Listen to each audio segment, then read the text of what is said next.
Perfume de R$ 3.000 e desespero eram a essência das mulheres que traziam para ele. Envoltas em seda, com risadas ensaiadas e sorrisos ocos. Declan Knox, que controlava os cais da cidade, os juízes e os Kilini, as dispensava uma por uma, afogando-se na agonia do tédio absoluto. Então, numa terça-feira qualquer, o barulho finalmente silenciou. Pelo corredor da ala oeste, veio derivando uma voz, crua, sem polimento, carregada do tipo de dor que não se compra nem se finge. E pela primeira vez em 10 anos, o chefe parou de andar. O gelo no copo de Declan tinha derretido havia 20 minutos. Ele não bebeu. Ficou segurando o copo baixo, deixando a condensação entorpecer os dedos enquanto encarava o chão do salão de baile lá embaixo. Era o aniversário de 35 anos dele. O sindicato havia decidido que aquilo era um marco que exigia espetáculo. Então a mansão Knox, uma monstruosidade de calcário pendurada numa falésia com vista para as águas cinzas do Atlântico, estava atualmente cheia de 500 pessoas que alegremente cortariam a garganta dele se achassem que conseguiriam sair ilesas. Em vez disso, bebiam o champanhe dele. E traziam mulheres. Ela tem sangue Romanov pelo lado materno, disse Arthur, encostado no corrimão de mogno do mezanino. Arthur era o segundo em comando de Declan, um pragmático que tratava seres humanos como peças de xadrez. Estudou na Suíça, fala 4 idiomas. Tem 24 anos, Declan, e não tirou os olhos dessa varanda desde que entrou. Declan olhou para baixo. A mulher em questão estava parada perto da escultura de gelo. Usava um vestido vermelho decotado nas costas que não deixava muito para a imaginação. A postura era impecável. Quando percebeu que Declan estava olhando, ofereceu um sorriso lento e deliberado, inclinando o queixo para olhá-lo debaixo das pestanas escuras e espessas. Era uma manobra calculada. Uma sedução ensaiada. Declan não sentiu absolutamente nada. Manda ela para casa, Arthur. Arthur suspirou, esfregando a base do nariz. Você está louco? É a 4ª da noite. Primeiro a filha do armador, depois a modelo italiana, agora uma aristocrata de verdade. O que você está procurando, exatamente? Uma santa? Um mártir? Esses não existem na nossa faixa de impostos. Estou procurando alguém que não seja uma transação, disse Declan. A voz era baixa, um barítono áspero que lhe havia garantido a obediência absoluta dos homens mais violentos da costa leste. Colocou o uísque aguado na bandeja de um garçom que passava. Olho para ela e vejo um livro-caixa. Ela quer a proteção do nome Knox. O pai quer nossas rotas de abastecimento. É negócio. Se eu quisesse fazer um acordo, ficaria numa sala de reuniões. Não precisaria dividir a cama com o contrato. Você é um chefe da máfia, Declan, lembrou Arthur, secamente. Tudo é transação. Você acha que pessoas normais se apaixonam? Elas trocam segurança por juventude. Trocam dinheiro por afeto. Você só está cortando o intermediário. Talvez. Declan abriu os botões do paletó. O salão estava sufocante. O ar era denso com o cheiro de perfumes florais caros, pato assado e fumaça de charuto. Cheirava a ganância. Ele odiava aquilo. Tinha passado a última década construindo um império de sangue e concreto. Tinha pego a organização decadente do pai e transformado numa fortaleza intocável. Tinha dinheiro. Tinha poder. Mas quanto mais subia, mais o mundo ia ficando plano. Cada conversa era uma partida de xadrez. Cada sorriso era uma mentira. Estava cercado pelas mulheres mais bonitas que o dinheiro podia comprar. E elas todas pareciam iguais para ele. Manequins em roupas de grife. Vou para o meu escritório. A festa é para você, avisou Arthur. As 5 famílias estão lá embaixo. Você vai agora, é uma ofensa. Diz que estou com dor de cabeça. Declan. Diz que estou com dor de cabeça. O aço na voz se encaixou no lugar. Não era um pedido. Arthur ergueu as mãos em rendição. Tudo bem. Mas eu não vou contar a novidade para a garota dos Romanov. Por que não? Esse vestido parece caro. Não quero levar um drink na cara. Declan não sorriu. Apenas foi embora, os passos pesados abafados pelos tapetes persas espessos do corredor do andar de cima. Queria silêncio. Queria a queimadura direta e sem pretensão do uísque barato. Queria estar em qualquer lugar, menos ali. 3 andares abaixo, nos corredores de serviço mal iluminados da mansão, Clary Davis estava de 4. A música do salão era uma pancada ritmada e abafada, vibrando através do assoalho. Clary não ligava para a festa. Só ligava para a mancha de riscos no rodapé perto do duto de lavanderia. Ela jogou mais uma dose de limpador industrial, o cheiro cortante de cloro e limão sintético queimando as narinas, e esfregou até os nós dos dedos doerem. Clary tinha 26 anos, embora as olheiras fundas a fizessem parecer mais velha. Usava um polo cinza largo com o logo da empresa de limpeza bordado no peito, calça cargo preta desbotada, e sapatos de sola de borracha que rangiam no linóleo. O cabelo castanho estava puxado para um nó bagunçado preso por um prendedor de plástico ao qual faltavam 3 dentes. Ela pausou, se sentando nos calcanhares para enxugar o suor da testa com o dorso da mão enluvada. Deu uma olhada no relógio digital barato no pulso. 23 horas e 45. Mais 15 minutos e ela podia bater o ponto. Depois, 40 minutos de ônibus até o apartamento apertado no Narrows. 4 horas de sono, e o segundo emprego na lanchonete começava às 6 da manhã. Era uma existência punitiva. A moía dia a dia, raspando o tutano dos ossos. Mas ela não tinha escolha. O irmão, Tommy, era um idiota. Um idiota carinhoso e bem-intencionado que achava que conseguia bater nas mesas clandestinas administradas pelo sindicato Knox. Tinha pegado emprestado $20 mil de um agiota afiliado à família.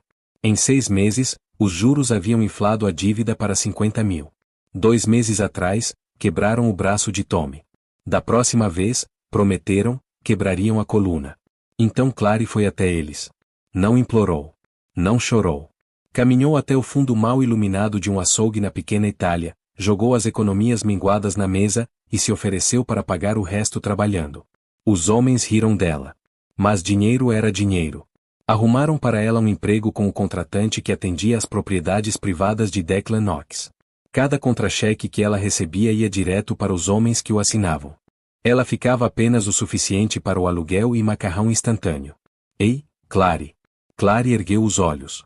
Maria, uma mulher na casa dos 50 que trabalhava na equipe da cozinha, estava encostada na moldura da porta com um saco de lixo na mão. Você ainda está esfregando? Maria balançou a cabeça. Deixa isso. O chefe nunca vem por aqui de qualquer jeito. O homem vive nas nuvens. Se eu deixar, o supervisor corta minhas horas, disse Clary, a voz rouca de tanto inalar vapores de limpeza. Ela se inclinou para a frente e atacou um risco preto teimoso com a escova. Não posso me dar ao luxo de perder horas, Maria. Você trabalha demais para pessoas que nem sabem que você existe, suspirou Maria. Vi as mulheres lá em cima hoje à noite, cobertas de diamantes. Você acha que alguma delas sabe o que é o cheiro de cloro? Não me importa o que elas sabem, murmurou Clary, finalmente removendo o risco. Só me importa pagar minha dívida. Maria deu-lhe um olhar de simpatia. Trouxe uns pãezinhos para você das bandejas do buffet. Embrulhei numa guardanapo. Estão no seu carrinho. Clary parou de esfregar. O nó de tensão permanente no peito afrouxou uma fração. Obrigada. De verdade. Come alguma coisa. Você está se acabando, repreendeu Maria suavemente antes de se virar para arrastar o saco de lixo até o elevador de serviço. Clary se levantou devagar, os joelhos estralando. Tirou as luvas de borracha amarelas, fazendo uma careta ao ver as mãos vermelhas e rachadas. A pele estava perpetuamente seca, as cutículas desgastadas e sangrando. Ela não era bonita. Não tinha tempo nem dinheiro para ser bonita. A sobrevivência tomava toda a energia. Foi até o carrinho plástico cinza de limpeza. Ao lado de um frasco de limpador de vidros estava um guardanapo de linho branco. Ela o desdobrou para revelar 2 pãezinhos macios com manteiga. O estômago dela deu um ronco oco e doloroso. Não comia desde o meio-dia. Clary se apoiou na parede de concreto frio do corredor. A música de cima mudou para algo mais lento, um baixo pesado que fazia os canos tremerem acima da cabeça. Ela deu uma mordida no pãozinho. Estava frio, mas parecia o paraíso. Fechou os olhos, deixando o cansaço a envolver. Era um fantasma naquela casa. Limpava as bagunças deixadas pelos deuses, completamente invisível para eles. Preferia assim. Invisibilidade era segurança. Se Declan Knox ou os homens dele olhassem de verdade para ela, seria problema. Ela terminou a comida, amarrou o saco de lixo, e pegou o cabo do carrinho. A noite estava quase no fim. Só precisava terminar de limpar os espelhos nos banheiros dos quartos de hóspedes da ala leste, uma seção da casa atualmente fechada para pequenas reformas. Empurrando o carrinho pela soleira, ela deixou o barulhento corredor de serviço para trás. A ala leste estava em silêncio mortal. As pesadas portas de carvalho e as paredes grossas engoliam os sons da festa por completo. Só ela, o rangido dos sapatos, e o cheiro de tinta fresca. Declan não chegou ao escritório. Tinha dado uma volta errada de propósito. Queria colocar o máximo de metros quadrados entre ele e o baixo pulsante do salão. Vagou pela ala leste. Estava quieto ali. O ar era fresco, com leve cheiro de serragem e gesso das reformas que Arthur havia encomendado no mês anterior. Os pisos estavam descascados, os tapetes antigos enrolados e empurrados contra as paredes. Ele andou devagar, as mãos enfiadas fundo nos bolsos. Se sentia velho. Mais velho do que 35 anos. Se sentia como uma máquina que ficou rodando por tempo demais sem óleo. O que você está procurando? Arthur havia perguntado. Declan não sabia. Paz, talvez. Um único momento de autenticidade numa vida construída inteiramente sobre mentiras. Lembrava de ser criança, sentado na escada de incêndio do apartamento apertado de tijolo do pai, ouvindo a cidade. Pessoas brigando, rindo, vivendo. Era sujo, mas era real. Agora morava num castelo e tudo parecia plástico. Parou perto de uma janela de bay window enorme. A luz da lua se espalhava pelas tábuas nuas do chão, lançando sombras longas e afiadas. Apoiou-se no vidro, olhando para o oceano negro. E então ouviu. Não era um barulho alto. Era fraco, abafado por uma porta pesada de madeira no corredor. Uma voz. Declan franziu o senho. A ala deveria estar vazia. A mão instintivamente derivou para dentro do paletó, roçando o aço frio da Sig Sauer colocada nas costelas. Velhos hábitos. Empurrou-se da janela e se moveu silenciosamente pelo corredor, os sapatos de couro não fazendo nenhum som na madeira nua. Conforme se aproximou, o som se resolveu. Não era alguém falando. Era alguém cantando. Não era operístico. Não era a perfeição polida e autoafinada que ouvia da animação contratada lá embaixo. A voz era baixa, levemente rouca, como se tivesse sido arrastada sobre pedras ásperas. Vacilava nas notas mais altas, frágil e dolorida. Declan parou do lado de fora da porta entreaberta do quarto principal de hóspedes. A canção era uma cantiga popular antiga. Uma melodia melancólica e depressiva sobre mineiros na terra, sobre enterrar os mortos, e esperar por um trem que nunca chegaria. Era o tipo de canção que uma mãe cantarolava para uma criança quando o aquecimento estava cortado e não havia nada para comer, e o vento frio sopra pelos ocos dos ossos. A voz quebrou na palavra ossos. Não era um floreio vocal. Era uma quebra física, carregada de uma emoção tão funda e profunda que fez os pelos da nuca de Declan se eriçarem. Soava como exaustão. Soava como pura dor de coração ininterrupta. Ele empurrou a porta um pouco mais e olhou para dentro. O banheiro principal era vasto, revestido de mármore branco e metais dourados. Na extremidade mais distante, parada na frente de um espelho enorme, estava uma mulher. Não usava seda. Não usava diamantes. Estava engolida por um polo cinza largo e calça cargo. O cabelo era um ninho bagunçado, preso de qualquer jeito na nuca. Tinha um frasco borrifador numa mão e um pano azul de microfibra na outra. Limpava o espelho em círculos lentos e rítmicos. Sem prata no bolso. Sem carne na pedra. Ela continuou cantando, completamente alheia à presença de uma audiência. Pausou para borrifar o vidro novamente. No reflexo do espelho, Declan conseguia ver o rosto dela. Era pálida, sem maquiagem. Os lábios levemente rachados. Havia manchas escuras e pesadas de cansaço sob os olhos. Não era classicamente bonita. Era demasiado afiada, demasiado desgastada. Mas ao cantar a próxima linha, ela fechou os olhos, deixando a cabeça cair levemente para a frente. A tristeza na voz preencheu o cômodo enorme de azulejos. Ricocheteou no mármore, envolvendo o peito de Declan e apertando forte. Era a coisa mais bela e devastadora que já tinha ouvido. Não conseguia desviar o olhar. Para um homem que tinha passado a noite rejeitando a perfeição impecável e bem tratada, aquela menina cansada com as mãos manchadas de cloro era subitamente o centro gravitacional do universo. Não havia pretensão ali. Nenhum sorriso calculado.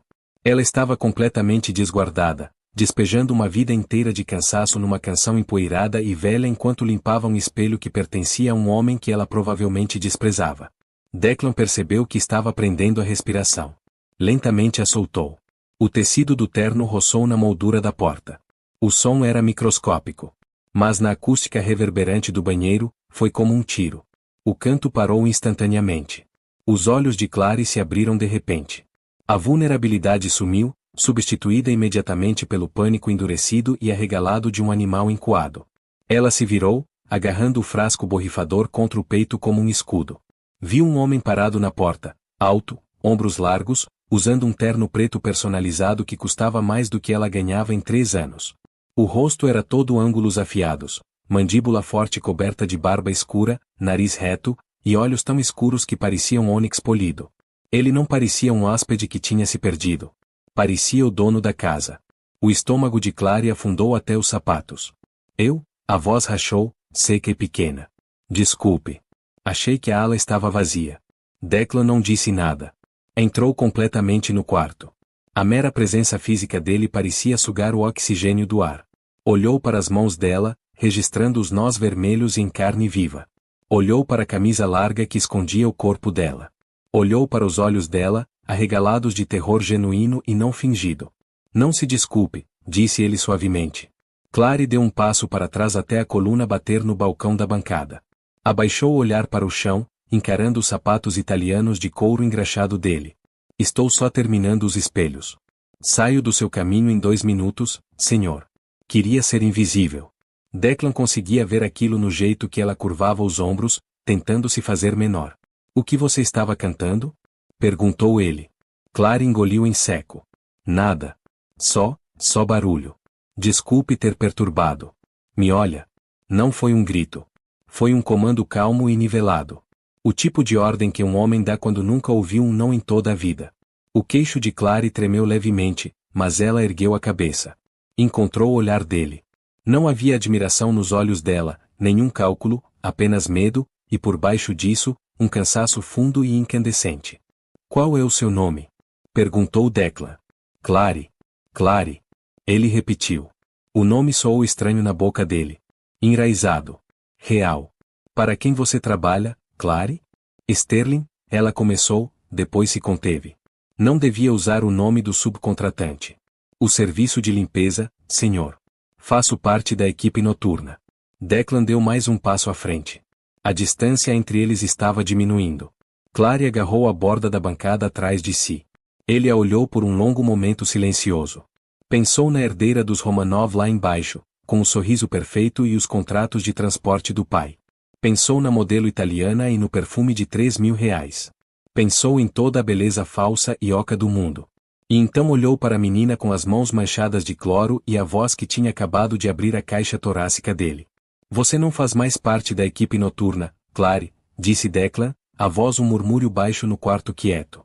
O pânico se acendeu nos olhos dela. Por favor, senhor. Preciso desse emprego. Não estava folgando. Só estava. Você não está demitida, interrompeu Declan, o olhar nunca saindo do rosto dela. Estendeu a mão grande e calejada, que pairou por um segundo antes de gentilmente tirar o frasco borrifador do aperto firme de Clary. O pousou sobre o balcão de mármore. Então o que sou? Sussurrou ela, a voz mal audível. Declan a olhou de cima para baixo. Minha. Arthur deixou cair uma pasta de manila no centro da escrivaninha de mogno de Declan com um baque pesado e desdenhoso. Eram 8 da manhã. A manhã seguinte à festa. A mansão era um cemitério de taças de champanhe meio vazias e canapés amassados. As equipes de buffet recolhiam silenciosamente os destroços. Declan não tinha dormido. Sentava na cadeira de couro encarando o Atlântico pelas janelas do chão ao teto, assistindo as ondas cinzas baterem na muralha do mar. O nome dela é Clarice Davis, disse Arthur, a voz cortada e irritada. Estava com ressaca e não gostava nada de ter sido mandado fazer uma verificação de antecedentes na equipe de limpeza às 6 da manhã. 26 anos, ficha limpa, sem diploma universitário.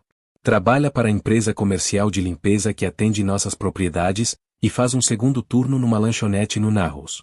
É uma ninguém, Declan. Um fantasma. Declan girou a cadeira devagar. Não olhou para Arthur. Pegou a pasta, abriu, e ficou encarando o miserável resumo burocrático de uma vida humana. Por que um fantasma trabalha 80 horas por semana? Perguntou Declan, a voz rouca. Por que está se escavando para fora de uma cova que não cavou? Respondeu Arthur, se inclinando sobre a mesa para apontar uma linha específica do relatório impresso. Ela tem um irmão mais novo, Thomas. Vai pelo apelido de Tommy. O menino tem problema com o jogo e o autocontrole de uma mosca. 8 meses atrás, Ele se sentou numa das nossas mesas clandestinas na pequena Itália. Perdeu 20.000. Não conseguiu pagar. O maxilar de Declan endureceu. Quem tem o papel? Russo. Frank Russo era um agiota de nível médio que repassava uma porcentagem para a família Knox. Era um brutamonte sem finesse, mas compensava com entusiasmo. A dívida está atualmente em 52.000, continuou Arthur, cruzando os braços.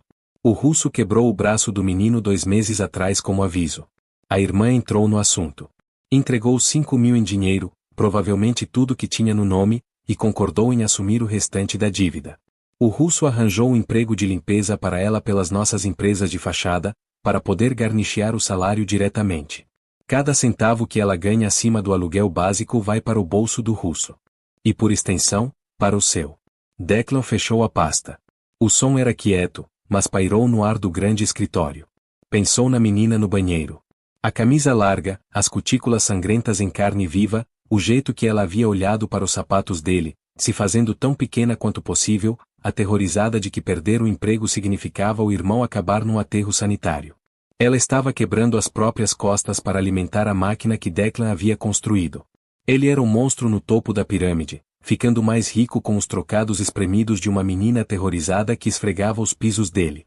A ironia tinha gosto de cinza na boca. Liga para o russo, disse Declan suavemente. Arthur hesitou. Declan, não interferimos com as cobranças de rua. Enfraquece os chefes. Você começa a perdoar dívidas porque uma menina chamou sua atenção, toda a estrutura parece fraca. Não disse que estava perdoando a dívida, disse Declan, os olhos escuros finalmente se erguendo para encontrar os de Arthur. A ausência absoluta de calor naquele olhar fez os pelos do braço de Arthur se eriçarem. Disse, liga para o russo. Manda ele estar aqui em 20 minutos e traz o livro-caixa dele. 20 minutos depois, Frank Russo entrou no escritório.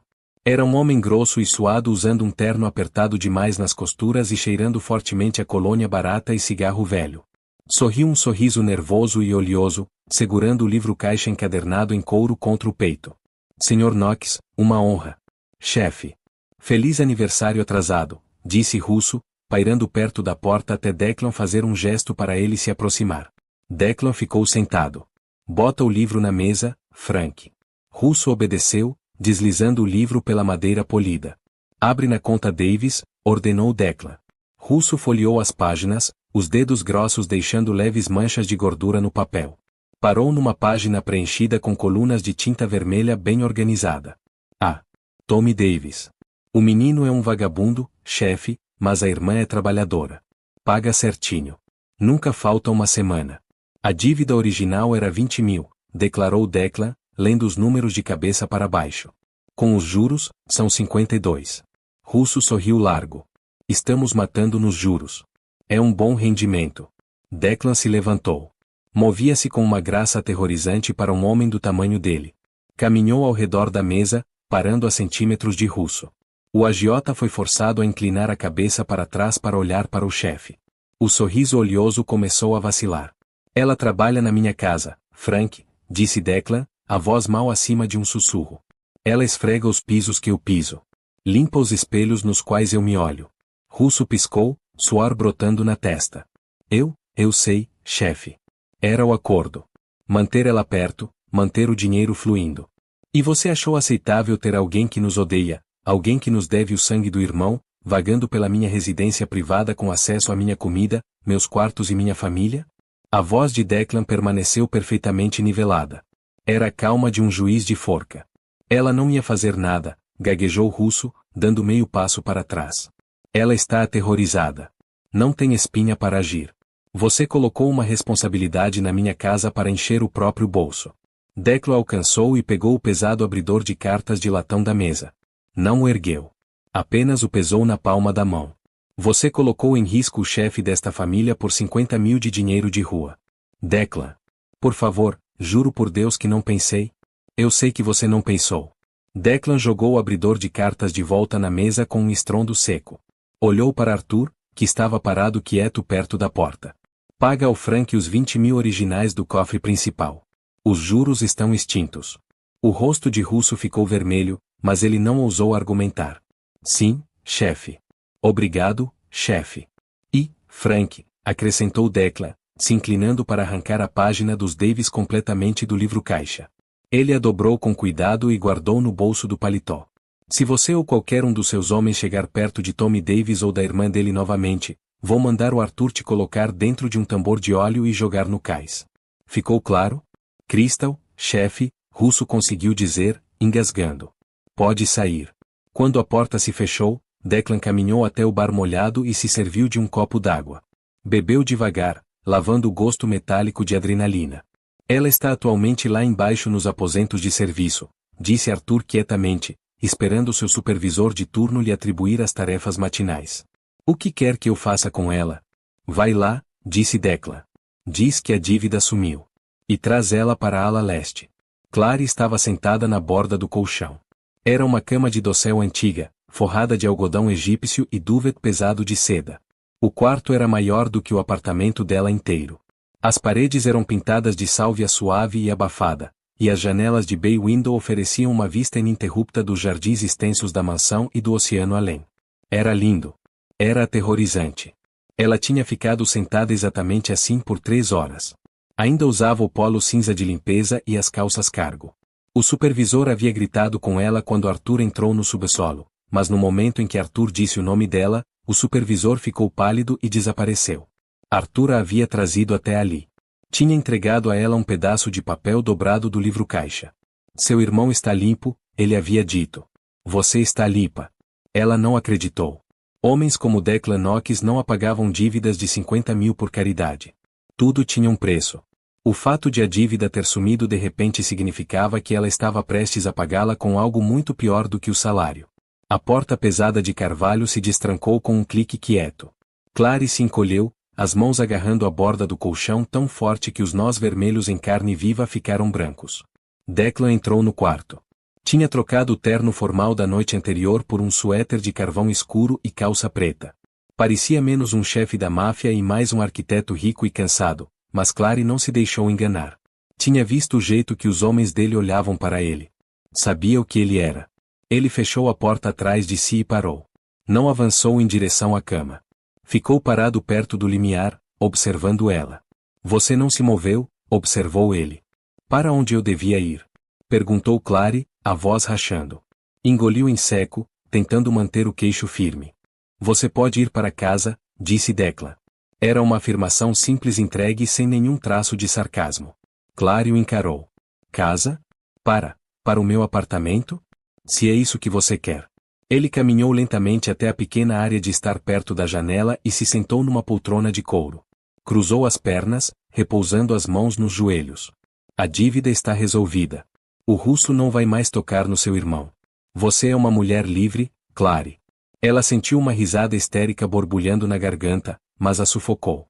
Pessoas como eu nunca são livres perto de pessoas como você. O que você quer? Só fala. Não brinca comigo. Você quer que eu durma com você? É essa a troca? Declan não estremedeu com a franqueza. Apenas a olhou, os olhos escuros percorrendo as linhas pesadas de exaustão no rosto dela, a postura tensa e defensiva dos ombros. Eu não compro mulheres, disse ele quietamente. E não as forço. Então o que estou fazendo neste quarto? Queria te tirar do subsolo. Declan desviou o olhar, os olhos derivando para a janela em direção às águas cinzas. Eu a vi ontem à noite. Eu a ouvi.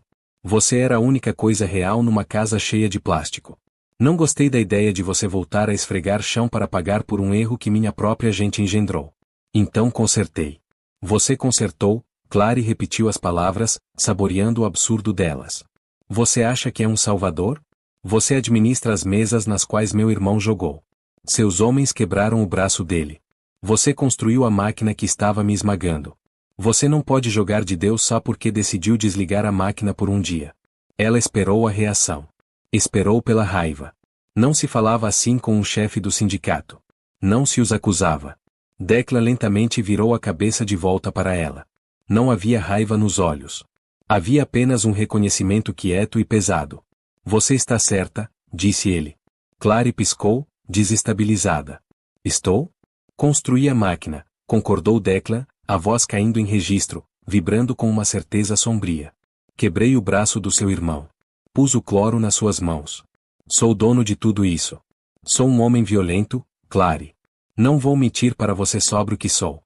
Ele se inclinou levemente para frente, apoiando os cotovelos nos joelhos. Mas estou lhe dizendo agora mesmo que você está segura aqui. Pode sair por aquela porta, voltar para a lanchonete, e nunca mais me ver. Ou pode ficar aqui. Por que eu ficaria aqui? Porque você está cansada, disse ele gentilmente. As palavras a atingiram como um golpe físico. A verdade absoluta disso atravessou direto a armadura defensiva. Ela estava tão incrivelmente cansada. Estava cansada das viagens de ônibus, do cheiro de gordura, do pânico sufocante constante das contas na cabeça. Aluguel, comida, dívida, juros. Se eu ficar, sussurrou Clary, a voz tremendo, qual é meu trabalho? Nenhum. Não é assim que o mundo funciona.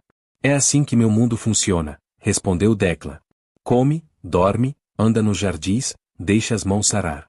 Ele pausou, os olhos descendo para as cutículas sangrentas dela. Canta se quiser. Clary balançou a cabeça rapidamente. Não. Só canto quando estou miserável. O canto da boca de Declan se torceu levemente num fantasma de sorriso. Então meu objetivo é nunca mais te ouvir cantar. Ele se levantou. A reunião havia acabado. Caminhou de volta para a porta, pausando com a mão na maçaneta de latão. Tem roupas limpas no armário, disse ele sem olhar para trás. Se precisar de algo, pega o telefone na mesinha de cabeceira, aperta 0, o Arthur resolve para você. Por que você está fazendo isso?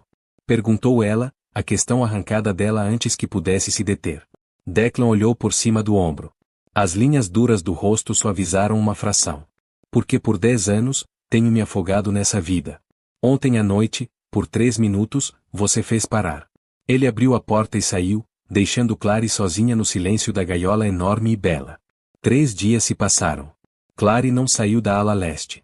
Não conseguia se forçar a sair pelas portas da frente e voltar para a pobreza moedora do Narrows, mas também não conseguia aceitar a realidade da mansão. Se sentia uma impostora, um rato que de alguma forma tinha sido trancado dentro de uma caixa de joias. Dormiu 14 horas na primeira noite. Quando acordou, os ossos doíam com o tipo de dor residual profunda que vem de anos carregando peso demais. As roupas no armário não eram lingerie de seda ou vestidos de grife. Eram básicos macios e caros, blusas de cachemira, camisetas de algodão de qualidade, jeans bem cortados, e sapatilhas de couro. Era mais um movimento calculado de Declan. Não a estava vestindo como troféu. A estava vestindo para o conforto. Aquilo a confundia mais do que qualquer outra coisa. No período da tarde do terceiro dia, o silêncio do quarto estava enlouquecendo. Era uma mulher que nunca parava de se mover. Quietude parecia armadilha. Ela saiu do quarto. Os corredores eram largos e vazios. Ela navegou pelo labirinto da mansão, guiada pelos sons fracos de panelas batendo e pelo cheiro de alho assando. Queria encontrar as cozinhas. Queria encontrar Maria. Precisava ver um rosto normal, alguém que entendia a linguagem do trabalho de verdade. Empurrou as pesadas portas basculantes da ala culinária principal. A cozinha era um espaço industrial enorme, reluzente de aço inoxidável e repleto de uma dúzia de cozinheiros e assistentes. Clary ficou parada perto da porta, se sentindo intensamente fora de lugar no suéter creme macio e nas calças limpas. Clary. Maria ergueu os olhos de uma tábua de corte, enxugando as mãos no avental. Os olhos foram arregalados. Meu Deus! Olha você! Maria veio correndo, pegando Clary pelos ombros e a inspecionando como uma pintura preciosa. Você está descansada. Você parece uma pessoa diferente. Os rumores estão voando por aí, menina. Dizem que o chefe te mudou para cima. Não sei o que estou fazendo, Maria, admitiu Clary, a voz baixa. Estou ficando louca lá em cima. Posso ajudar? Me dá uma faca. Me deixa picar cebola, por favor. Maria riu suavemente, dando um tapinha na bochecha dela. Você não pica mais cebola, minha filha. Agora você está sob a proteção do chefe. Se o chefe te ver trabalhando, a gente às 2 é demitida. Antes que Clary pudesse argumentar, as portas duplas pesadas do outro lado da cozinha se abriram. 3 homens entraram. Não eram chefes. Usavam jaquetas de couro e calças escuras, se movendo com a arrogância pesada de soldados de rua. Clary reconheceu um deles instantaneamente. Benny. Era um dos cobradores do russo. Foi ele que segurou Tom enquanto o russo quebrava o braço dele com um taco de beisebol. O sangue de Clary gelou. Instintivamente deu um passo para trás, tentando se esconder atrás da massa de Maria. Benny foi até o balcão de preparo, pegando uma fatia de presunto de uma bandeja e enfiando na boca. O chefe o encarou, mas não disse nada. Benny mastigou alto, varrendo o salão com os olhos. Os olhos travaram em Clary. Ele parou de mastigar. Um sorriso lento e feio se espalhou pelo rosto. Ele limpou a gordura da boca com o dorso da mão e caminhou arrastando os pés até ela. Olha só, arrastou Benny, parando a alguns metros. Examinou Clary de cima a baixo, registrando as roupas caras, o cabelo limpo, as mãos curadas. Olha quem subiu na vida. O escovão de mão. Maria ficou na frente de Clary. Deixa ela em paz, Benny. Ela não tem nada a ver com você. Benny bufou, empurrando Maria de lado com um empurrão. Cala a boca, velha. Olhou de volta para Clary, se inclinando para perto. Cheirava a cerveja velha e tabaco barato. Tenho que admitir, Clary, quando você veio ao açougue chorando pelo seu irmão, não vi o potencial. Mas olha você agora. Coberta de cachemira. Deve ser bom. Ficamos sabendo que a dívida do seu irmão foi paga. O russo ficou puto. Perdeu uma boa rendeira. Mas acho que você descobriu um jeito melhor de pagar o chefe, hein? Não percebi que o Knox era chegado em caso de caridade. O que você fez? Ficou de joelhos e poliu-o. Benny. A palavra não foi gritada. Cortou o barulho da cozinha como uma lâmina de barbear. Foi pronunciada num volume normal, mas o efeito foi instantâneo. O picado parou. As panelas chiantes pareceram silenciar. A sala inteira congelou. Clary olhou além de Benny. Declan estava parado na porta. Usava um terno escuro, a gravata frouxa, os olhos fixos inteiramente em Benny. Não parecia cansado hoje. Parecia o predador máximo da costa leste.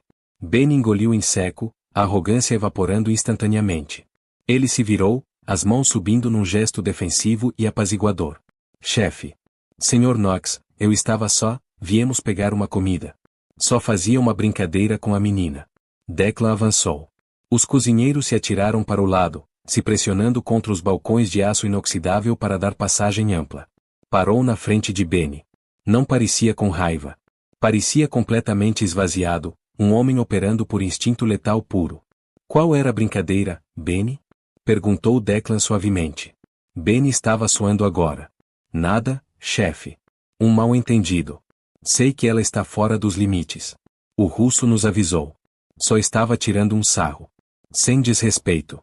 Você tocou em Maria, disse Declan, o olhar piscando brevemente para a mulher mais velha, que estava tremendo levemente. E insultou minha convidada na minha casa. Eu não. Declan se moveu tão rápido que Clary não conseguiu acompanhar o movimento. Houve um estalido nauseante. A cabeça de Benny se jogou para trás quando o punho de Declan conectou com o maxilar dele. O soldado de rua desabou para trás, caindo numa bancada de preparo, derrubando com estrépito uma bandeja de tomates picados no chão. Antes que Benny pudesse sequer registrar a dor, Declan estava nele. Agarrou Benny pela gola da jaqueta de couro, puxando da metade do chão, e socou as costas dele contra a borda da bancada de aço. Olha para ela, ordenou Declan, a voz um rosnado gutural que sacudiu o salão. Benny, sangrando muito da boca, os olhos arregalados de puro terror, olhou freneticamente para Clary. Essa mulher, disse Declan, apertando o aperto até o tecido da jaqueta de Benny começar a rasgar. É intocável. Você não olha para ela. Você não fala com ela. Se você respirar o mesmo ar que ela, você pede a permissão dela. Se eu ouvir que você ou alguém da turma do russo chegou perto da sombra dela de novo, vou cortar suas mãos e dar de comer para os cachorros. Você entendeu? Sim, Benny conseguiu dizer, cuspindo sangue nos ladrilhos brancos imaculados. Sim, chefe. Juro por Deus. Declan soltou. Benny escorregou para o chão, ofegando. Declan tirou um lenço branco imaculado do bolso e enxugou os nós dos dedos. Não olhou para os outros dois bandidos parados congelados perto da porta. Arrasta ele para fora da minha casa. Os homens se atiraram para a frente, pegando Benny pelos braços e o arrastando para fora da cozinha o mais rápido que puderam. A porta pesada se fechou atrás deles. O silêncio na cozinha era absoluto. Ninguém se mexeu. Declan terminou de limpar as mãos. Jogou o lenço destruído numa lixeira próxima. Se virou e olhou para Clary. A violência havia terminado, mas o ar ao redor dele ainda crepitava com ela. Ele era o monstro novamente. O homem que quebrava ossos e arruinava vidas. Esperou ela correr. Esperou ela recuar de horror. Clary ficou perfeitamente parada. O coração disparava contra as costelas, mas não era de medo dele. Era uma percepção estranha e avassaladora. Por 26 anos, o mundo a havia derrubado. O mundo havia tirado dela, ameaçado ela, a esmagado. Pela primeira vez na vida inteira, alguém havia ficado na frente dela. Ela respirou fundo, contornando os tomates derramados. Caminhou até Declan. Estendeu as mãos pequenas em processo de cura, gentilmente pegando o pulso dele. Virou a mão. Os nós dos dedos estavam roxos, a pele levemente partida com o impacto. Ela ergueu os olhos para os olhos escuros e guardados dele. Você está sangrando, disse ela quietamente. Declan olhou de cima, a tensão lentamente saindo dos ombros. Estou bem. Vem para cima, disse Clary, a voz firme. Vou limpar para você.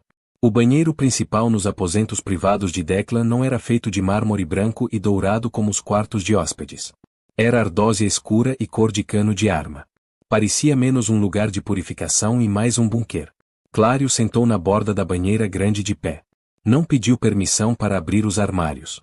Vasculhou as gavetas até encontrar uma caixa de primeiros socorros, uma garrafa de iodo, e uma pilha de gases limpas. Declan a observava. Descansava os antebraços nos joelhos, as mãos penduradas frouxas. A adrenalina tinha se dissipado, deixando para trás o vazio frio e familiar no peito. Estava acostumado a mulheres que estremeciam quando a máscara escorregava. Estava acostumado ao medo. Clary não estava tremendo. Ela puxou um banquinho pequeno de madeira de teca, se sentando diretamente na frente dele, e pegou a mão direita nas dela. Vai arder, disse ela simplesmente. Já tive pior. Ela destampou o iodo. Derramou uma quantidade generosa num chumaço de algodão e pressionou diretamente na pele partida sobre os nós dos dedos. Declan não fez uma careta. O maxilar enrijeceu imperceptivelmente, mas os olhos nunca saíram do rosto dela. Você não devia ter feito aquilo, disse Clary, a voz quieta enquanto trabalhava. Ela enxugou o sangue seco com golpes metódicos e precisos. O Benny é um idiota. Você não precisava quebrar o maxilar dele por falar demais. Ele colocou as mãos em Maria, disse Declan. E desrespeitou você. Estou acostumada com desrespeito. É a moeda do Narrows. Clary jogou o chumaço de algodão destruído no lixo e pegou um rolo de gaze. Agora você humilhou um dos caras do russo na frente da equipe da cozinha. Aquilo chega à rua. Faz você parecer errático. Declan soltou um fôlego curto e áspero que poderia ter sido uma risada. Você está me dando conselhos de gestão do sindicato agora? Estou te dizendo que você não precisa jogar de cavaleiro branco para mim. Ela começou a enrolar a gaze ao redor da mão dele, puxando com firmeza para segurar o curativo. Os dedos eram ágeis, calejados de anos de trabalho árduo. Pareciam ásperos contra a pele dele. Ele preferia aquelas mãos manicuradas e macias com as quais estava acostumado. Parecia real. Não sou um cavaleiro branco, Clary. Estou o mais longe disso que existe. Eu sei. Ela amarrou o curativo e finalmente ergueu os olhos para ele. A proximidade entre eles era de repente sufocante.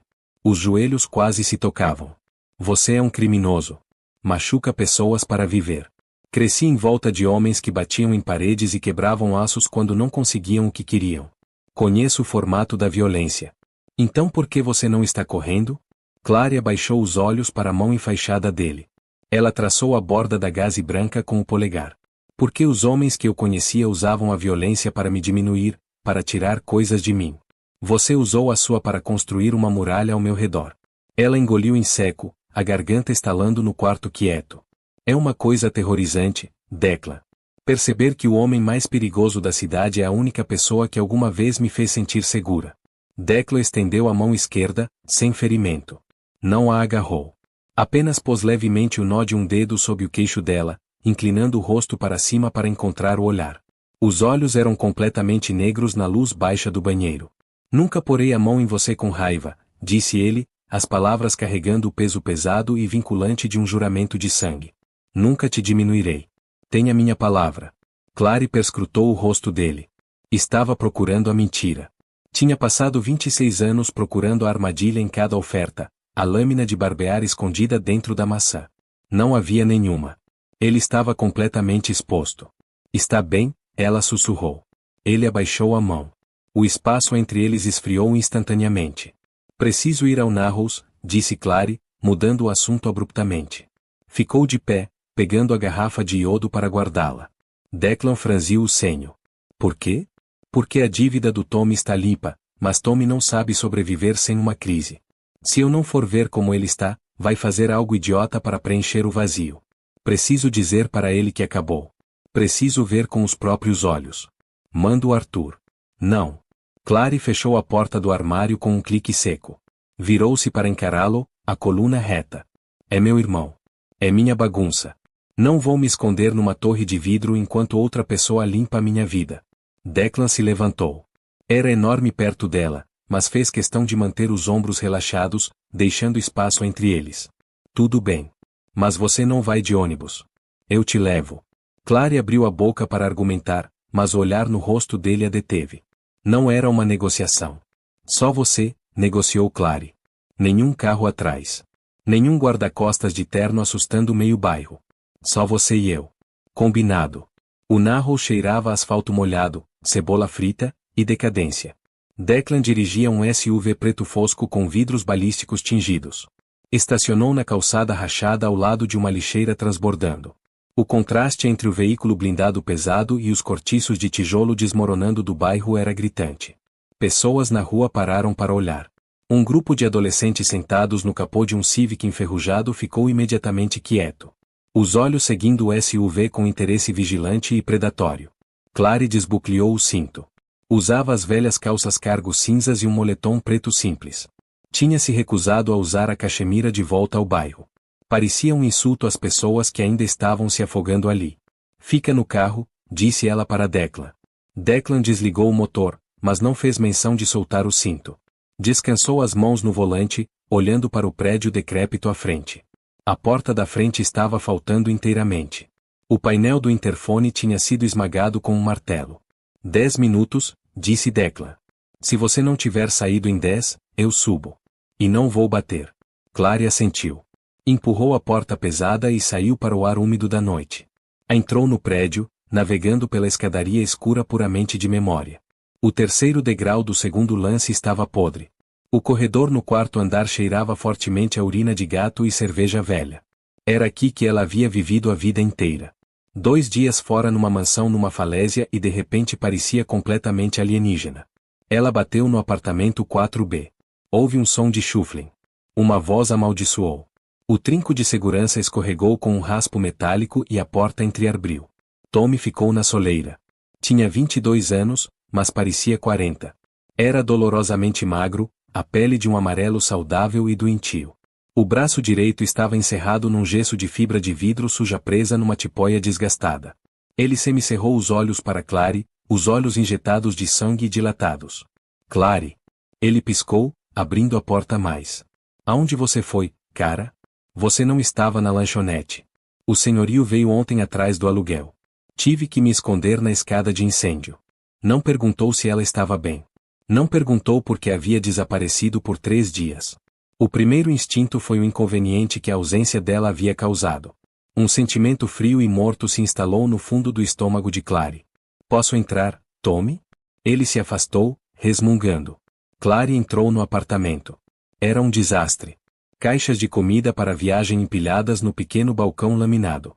A televisão passava um infomercial no mudo, a luz azul piscando sobre uma mesa de centro coberta de cinza e garrafas de cerveja vazias. Os caras do russo não apareceram, disse Tommy, caindo no sofá afundado. Ele coçou o gesso com um garfo de plástico. A palavra no bairro é que algum peixe graúdo comprou o papel. Você sabe alguma coisa? Porque se a dívida foi transferida, preciso saber para quem dar o fora. Clary ficou parada no centro do quarto. Olhou para o irmão. Olhou de verdade.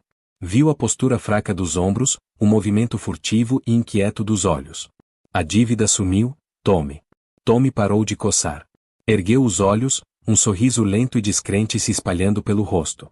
Sumiu? Tipo, foi apagada? Ele soltou uma gargalhada, batendo o joelho bom. Falei pra você, Clary. Falei que minha sorte ia virar. O universo se equilibra. Sua sorte não virou, disse Clary, a voz completamente sem emoção. Eu paguei. Tommy franziu o senho, o sorriso escorregando. Com o quê? Você não tem 50 mil. Ele a olhou de perto, os olhos se estreitando. Absorveu o cabelo limpo, a sutil mudança de postura. Espera. Você arranjou um cara.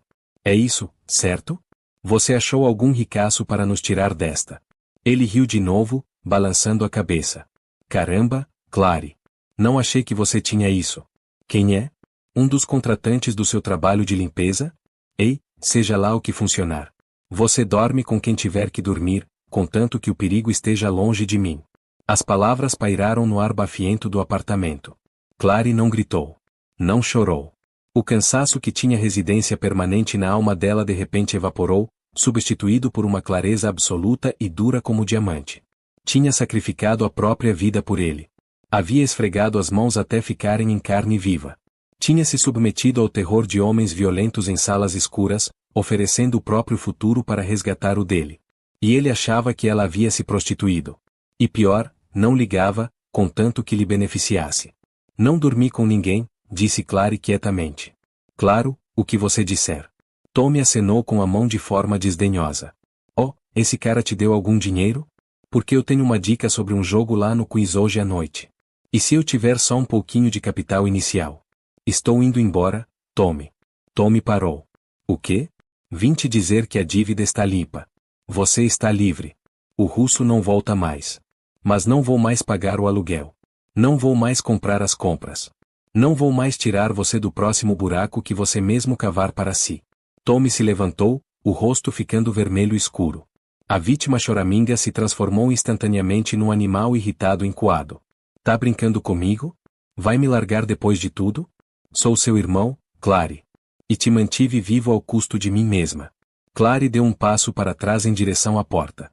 Mas terminei de me incendiar só para você reclamar da fumaça.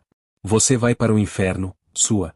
Tommy cuspiu, avançando em direção a ela, levantando a mão boa. Você achou um paizão rico e de repente é boa demais para o seu próprio sangue? Você me deve. A porta atrás de Clary se abriu de par em par.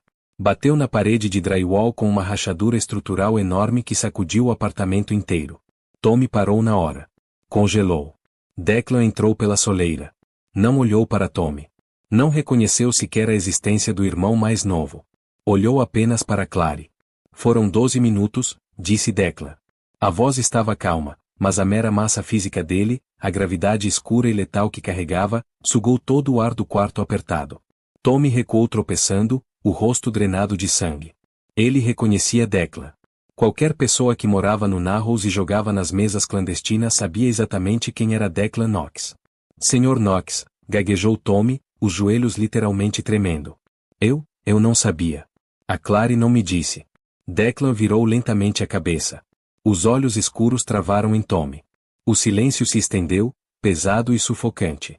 Declan não fez uma ameaça. Não elevou a voz. Apenas olhou para Tommy com a indiferença clínica e distante de um homem pisando no inseto. Tommy foi murchando, fisicamente recuando até os ombros baterem na parede. Declan olhou de volta para Clary. Você terminou aqui? Clary olhou para o irmão pela última vez. Não havia pena restando. Apenas um espaço vazio onde a culpa costumava morar. Sim, disse ela. Terminei. Ela saiu pela porta. Declan a seguiu, pausando por tempo suficiente para puxar a porta destroçada e fechá-la atrás deles. A viagem de volta para a mansão foi em silêncio. Clary ficou olhando pela janela do passageiro, vendo as luzes de neon da cidade se confundirem e sangrarem nas extensões escuras e vazias da rodovia costeira. Não chorou. Se sentiu incrivelmente leve, como se um colete de chumbo de 25 quilos tivesse finalmente sido desbucleado do peito. Tinha esperado que o corte dos laços doesse. Em vez disso, parecia respirar oxigênio puro pela primeira vez. Declan dirigia com uma mão descansada sobre o volante. Não a pressionou por detalhes. Não ofereceu palavras de conforto sobre família ou lealdade. Entendia a brutalidade necessária de cortar o peso morto melhor do que ninguém. Quando passaram pelos portões de ferro forjado da mansão, a casa enorme se erguia contra o céu noturno, as janelas escuras exceto pelas luzes de segurança suaves. Não era mais uma prisão. Era uma fortaleza. Eles entraram. Arthur estava esperando no grande saguão, segurando uma prancheta. Declan, o carregamento do porto passou pela alfândega. Precisamos assinar as transferências do armazém. Arthur parou, olhando para Clary, depois para o chefe. Resolve, disse Declan, passando por ele sem quebrar o passo. Preciso da sua assinatura nos números de roteamento, protestou Arthur, seguindo em direção à escadaria. Forja, Declan retrucou, e foi escada acima. E limpa a ala oeste. Diz à equipe de segurança para fazer as rondas do perímetro por fora. Não quero ninguém dentro da casa. Arthur parou no pé da escada, suspirando pesadamente. Antes de continuarmos, quero fazer uma pergunta rápida. Comecei a publicar as histórias completas, em vez de dividi-las em duas partes. Então me diga nossos comentários. Você prefere histórias completas ou parte 1 e parte 2? Além disso, dê uma nota para esta história de 1 a 10 e diga de qual país você está assistindo. Eu leio o máximo de comentários possíveis, e a opinião de vocês me ajuda a decidir quais histórias traremos nos próximos vídeos. Agora, vamos continuar a história. Certo.